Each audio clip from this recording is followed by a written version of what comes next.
Fala galerinha, beleza? Eu sou o professor Leonardo Nascimento e eu queria te agradecer por estar assistindo esse vídeo do canal e vou falar um pouco para vocês hoje sobre como a gente pode entender cinesiofobia, tá? Então, como a gente pode avaliar e entender no nosso paciente quando ele tem a presença de cinesiofobia, quando ele tem medo ou evitação ou receio de realizar determinados movimentos que isso vão piorar o quadro dele, que esses movimentos vão piorar o quadro dele. Beleza?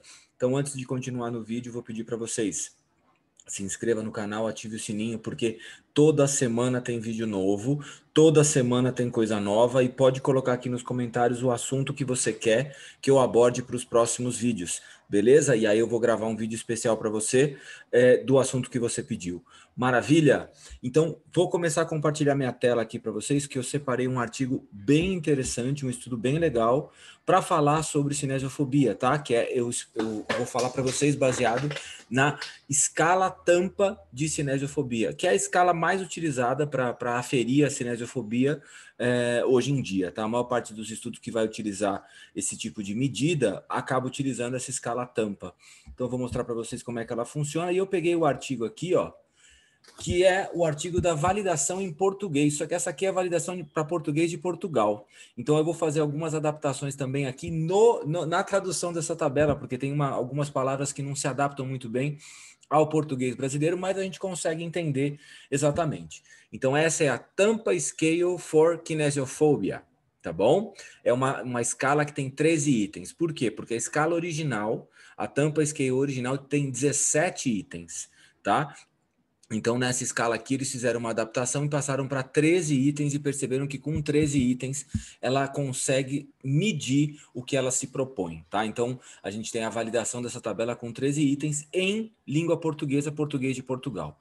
E aqui tem uns pontos interessantes que eles começaram a falar no artigo que eu vou falar para vocês entenderem melhor o que é a tal da cinesiofobia.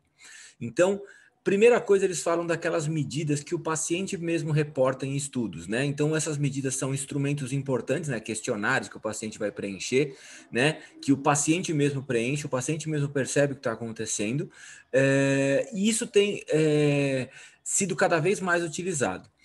E a cinesiofobia é definido como um medo excessivo e debilitante de movimento e de atividade, resultando de uma sensação de vulnerabilidade a dor ou algum tipo de a algum tipo de lesão ou uma relesão, uma nova lesão, tá? Então a cinesiofobia é definida como um medo excessivo ou uma debilitação excessiva a realizar movimentos e atividades, pensando que isso pode gerar algum tipo de desequilíbrio no corpo do paciente, fazer uma lesão ou refazer a lesão antiga, tá?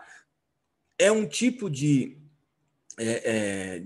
mensuração que é um tipo de condição que afeta tanto a parte neurobiológica do indivíduo como a parte psicológica, tá? No processamento da dor. Então, ter medo de realizar movimento aumenta a chance desse paciente ter dor.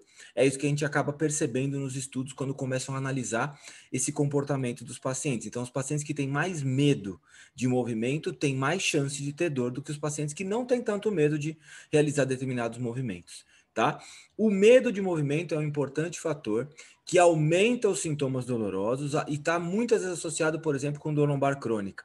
Tá? Então, a dor lombar crônica, normalmente o paciente tem uma tendência muito grande a apresentar um comportamento de cinesiofobia, né? De medo de realizar movimentos específicos com a coluna, de medo de... ele travou a coluna abaixando, então ele acha que ele nunca mais vai poder abaixar, que ele vai sentir dor de novo, toda vez que ele abaixar. Então, a gente precisa entender que isso é um comportamento que vai afetar a cabeça desse paciente, vai desprogramar algumas áreas da cabeça desse paciente, e essa desprogramação vai aumentar a probabilidade desse paciente ter dor e, inclusive, vai aumentar a intensidade da dor dele, tá? Evitar o movimento mantém, por exemplo, mantém o paciente numa postura incorreta, numa tensão exagerada e numa piora do quadro também. Então é aquele paciente que fala assim, não, eu não posso flexionar minha coluna, porque se eu flexionar vai doer. Ele passa o dia inteiro hipervigilante, tentando manter a coluna ereta com uma tensão de paravertebrais o dia todo. Isso não vai ajudar. Então a gente precisa entender esse paciente que assim, os músculos precisam se contrair, eles precisam se relaxar, o movimento precisa acontecer e o seu corpo foi feito para mexer. Porque se o seu corpo fosse feito para ficar parado, você não tinha articulação nem músculo. Você nascia como uma ameba que ficava jogada na água e pronto. Mas você não é assim. Então, se você tem articulações, se você tem músculos, se você faz movimento, você precisa estimular o seu corpo com movimento para que ele melhore. A maior parte das condições musculoesqueléticas melhoram quando eu faço movimento. A maior parte das condições musculoesqueléticas pioram quando eu faço repouso. É isso que precisa ser ensinado para o paciente, tá? A sua informação é a informação boa, não é a informação que o paciente criou na cabeça dele. Nós temos a informação científica do nosso lado, o paciente não. O que você precisa fazer é fazer a comunicação científica do que é a cinesiofobia, como ela pode estar prejudicando esse paciente e educar esse paciente. Educar esse paciente na cinesiofobia dele, tá? Essa escala tampa de cinesiofobia, que é essa TSK, foi especificamente desenvolvida para a avaliação da cinesiofobia e coletar a informação no grau de conforto, segurança e preparação de movimento. Então, vou mostrar para vocês essa escala agora, tá? Então, aqui foi o estudo de validação para a língua portuguesa dessa escala, que a gente não precisa entender, o que eu quero que vocês entendam nesse estudo aqui, ó, é exatamente o que é essa escala. Deixa eu diminuir um pouquinho aqui. Então, aqui é a escala tampa de cinesiofobia de 13 itens, tá? Ela foi desenvolvida em Tampa, na Flórida, em 1991. O paciente vai marcar, se ele discorda plenamente da frase que você vai falar para ele. 2, se ele só discorda. 3, se ele concorda. Ou 4, se ele concorda plenamente. Beleza? Então, ele vai marcar 1, 2, 3 ou 4 na tabela que está aqui embaixo. Então, você vê aqui os itens 1, 2, 3 e 4, e aí você vai falar essa frase. E uma das coisas interessantes que eu falo para vocês é, depois que vocês se familiarizarem com essa escala, naturalmente, algumas dessas frases o seu paciente fala no atendimento. Então, no atendimento, o paciente já fala exatamente do jeito que você vai falar aqui. Então, você não precisa nem perguntar para ele. Muitas vezes, se você for familiarizado com a escala, ele vai falar isso na hora da avaliação para você diretamente. Então, ó, a número 1. Tenho medo de me magoar se fizer exercício. Magoar é machucar, tá? Em português de Portugal. Então, tenho medo de me machucar se eu fizer exercício. Quanto que isso faz sentido para esse paciente? 1, 2, 3 ou 4? 4 é se ele concorda plenamente, 3 se ele concorda parcialmente, 2 se ele discorda e 1 se ele discorda plenamente. Outra frase, número 2. Se tentasse ultrapassar essa dor, se eu tentasse superar essa dor, a intensidade dela iria aumentar. Então, se eu ficar tentando forçar alguma coisa com dor, a intensidade dela vai aumentar. É uma frase que vai catastrofizar esse paciente, vai provocar medo de movimento nele. 3. O meu corpo está a me dizer que eu tenho algo errado e grave. Então, essa dor indica que eu tenho alguma coisa grave no meu corpo. O que você tem que explicar para o seu paciente? Dor e lesão não andam necessariamente juntas. Eu posso ter dor sem ter nenhuma lesão. Então, essa 3 aqui, a gente tem que educar o paciente se ele fala essa frase. A número 4, as outras pessoas não levam meu estado de saúde a sério. Então, as outras pessoas não dão a importância que ele dá para a dor. Por quê? Porque ele tem cinesiofobia, ele dá uma importância muito maior do que ele deveria. O acidente que eu sofri colocou meu corpo em risco para o resto da vida. Então, ele associa um acontecimento traumático, qualquer que seja ele. Depois que eu caí, nunca mais foi a mesma coisa. Depois que eu fiz não sei o quê, nunca mais foi a mesma coisa. Então, o paciente associa aquele trauma, aquele acidente, aquela cirurgia a alguma coisa muito grave que está acontecendo com ele até hoje. 6. A dor significa que eu sempre me machuquei. A dor sempre significa que eu me machuquei. Essa seria a tradução para o português do Brasil. Não. Você pode ter alguma dor sem necessariamente ter se machucado. A dor e a lesão, mais uma vez, né? Não andam juntas, né? Tenho medo de me machucar acidentalmente. É muito medo de movimento, né? Tentar não fazer movimentos desnecessários é a melhor coisa que eu posso fazer para evitar que a dor se agrave.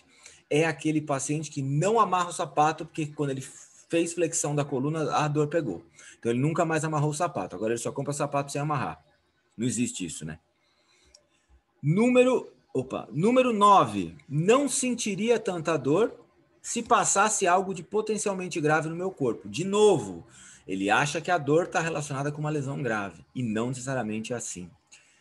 Número 10. A dor avisa-me quando devo parar de fazer atividade física, evitando assim que eu me machuque. Então, ele acha que a dor é um impeditivo de 100% da atividade física, mas muitos de nós praticamos atividade física e sentimos dor em determinadas situações. Então, um bom atleta, um atleta olímpico, ele tem uma tolerância à dor muito importante para ele poder suportar as cargas de treinamento que ele tem que ter para estar numa Olimpíada, para estar naquele nível. Então, a dor também não é indicativo que você se machucou diretamente, mais uma vez, e ela não é indicativo de você parar a atividade física que você esteja fazendo ou o movimento que você esteja fazendo. 11. Não é seguro para uma pessoa com a minha condição física ser fisicamente ativo. Ele tem a crença que o repouso melhora. Ele tem a crença que se ele ficar parado não vai acontecer nada. E a gente tem que explicar para ele que o repouso vai piorar. Qualquer tipo de dor musculoesquelética que você tenha, o repouso vai piorar. A 12. Não posso fazer tudo que as outras pessoas fazem porque eu me machuco muito facilmente. De novo, ele tem uma crença que ele se machuca mais que os outros, que ele tem uma tendência maior a se machucar que os outros. E não é assim que funciona, isso ele pode estar criando na cabeça dele. E a número 13, ninguém deveria fazer atividade física quando sente dor. Então, de novo, o movimento ele acha que vai piorar e não melhorar como a gente acredita. A escala tampa, como vocês podem ver aqui nessa versão adaptada do português de Portugal por mim para o português do Brasil, tá? Então, peço perdão se eu fiz alguma adaptação errada para o português do Brasil e coloca aqui nos comentários se você acha que tem alguma tradução melhor do português de Portugal para o português do Brasil dessas frases aí, tá? De um total de 13 pontos dessa escala, se o meu paciente marca a partir de 7 ou 8, eu considero que ele tem uma cinesiofobia importante. Tá? Então, eu marco aqui nesses 13 itens, é a partir de 7, 8, eu já penso que esse paciente tem um problema muito sério. E percebam que a maior parte dos problemas que o nosso paciente tem de cinesiofobia, nós temos que trabalhar com educação em dor. Nós temos que ensinar esse paciente que você precisa aprender a realizar movimentos de forma a não produzir e não agravar o seu quadro de dor. Como é que a gente faz isso? Com exposição gradativa, com distração. Então, eu tenho estratégias de prescrição de exercício para pacientes com cinesiofobia. Comenta aqui embaixo se você gostou e se você quiser, se você gostou, eu vou fazer um outro vídeo sobre estratégias de abordagem para pacientes com cinesiofobia, que vai ser a continuação desse aqui, beleza? Então, eu espero que vocês tenham entendido essa escala tampa de cinesiofobia. Apliquem essa escala tampa na sua prática clínica e me contem como é que foi, beleza? Valeu!